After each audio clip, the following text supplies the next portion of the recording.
I have an orange tree in my backyard, and I have a lot of oranges.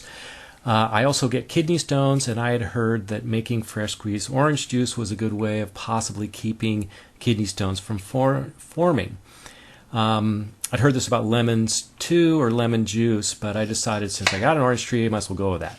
Anyway, I'd also heard that the right way to really make real orange juice is to leave the pith on, which means you just cut off the rind and leave the white part, because that is said to have the highest amount of bioflavonoids, which are an antioxidant, and it also has as much vitamin C as the actual fruit has.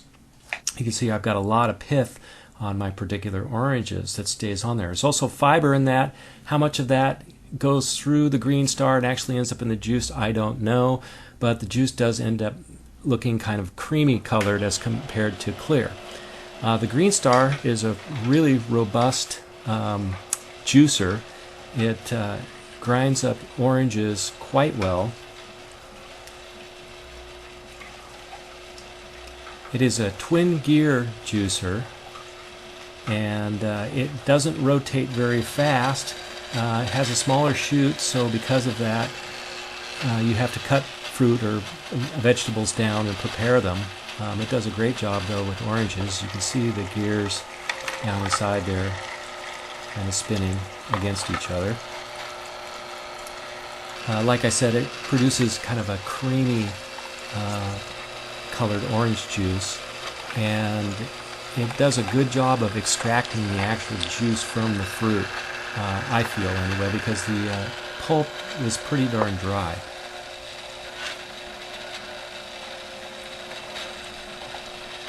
I use the wood plunger. I've heard most people prefer it. It's okay if the wood plunger actually hits the gears. It won't really grind it or anything, but I heard it was better to use than the plastic one. The motor on the Green Star is very robust, very quiet. You can put the cord underneath it. It's very easy to clean. Just taking a few parts out of it. There are a number of parts, so there will be more to clean, but it's relatively fairly easy. And you know, for doing what I'm doing here with orange juice, I mean, I love it. It's probably becoming my favorite for doing this type of thing.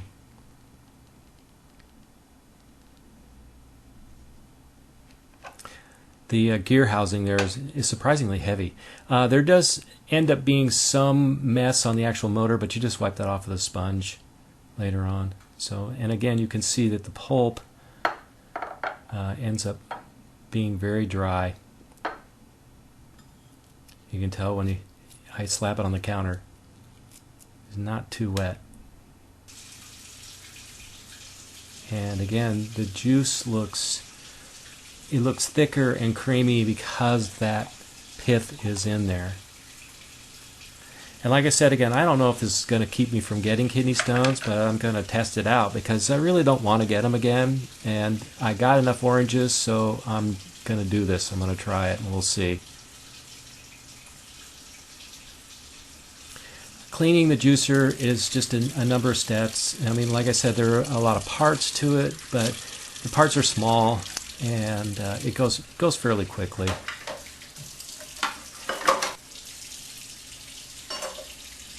I use a little brush on the screen that I just bought at a kitchen store, and it seems to work pretty good. It works on the gears well too. I also use a toothbrush that I had left over that I cleaned up. I use as hot a water as I can stand because I think that kills off any bacteria.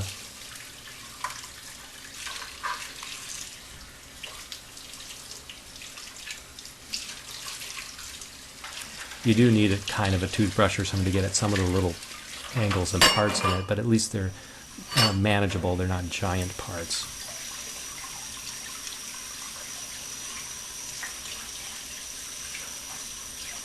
I also, like I said, I had to use a sponge to clean off the motor because a little of the excess pulp ends up back there, but it's not bad. It's pretty easy. Didn't take me that long. So all in all, for my first run through with the Green Star, because I just got this, I really like it. It's super quiet. It's easy for me to handle. It's a little bit bigger than I'm used to, but it seems to have a lot of advantages to it, and I'll be doing some more examples of how it works with vegetables and other fruit here coming up. Thanks.